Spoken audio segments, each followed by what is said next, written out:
স্বাগত ডিবিসি সংবাদে। আপনাদের সাথে আছি সামিয়া জানা। শুরুতেই জানিয়ে দেব আকিস বশির গ্লাস সংবাদ শিরোনাম।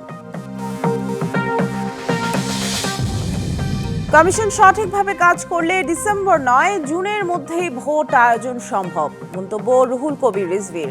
নির্বাচনে গড়িমসি নিয়েও প্রশ্ন। হিজবুত তাহরীরের কর্মসূচি ঘিরে বায়তুল মোকাররম এলাকায় নিরাপত্তা জোরদার। পুলিশের হুঁশিয়ারির পর রাজধানীর উত্তরা থেকে ৩ সদস্য গ্রেপ্তার। সংঘর্ষের পর এখনো বন্ধ খুলনা প্রকৌশল ও প্রযুক্তি বিশ্ববিদ্যালয়, তবে সক্রিয় ছাত্রদল ও ছাত্র শিবির।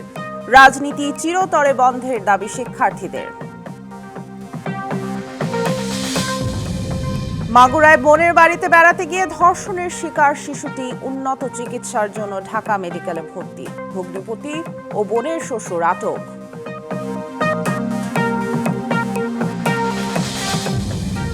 রমজানে অপরিহার্য লেবুর দাম আকাশ ছোঁয়া। চড়া সবজি ও মাছ মাংসের বাজার। ছোলা, পেঁয়াজ, ডালে স্বস্তি থাকলেও সয়াবিন তেলের চরম সংকট। এবং সিরিয়ার লাতাকিয়ায় ক্ষমতাচ্যুত আসাদ অনুগতদের সঙ্গে সরকারি বাহিনীর তুমুল লড়াই।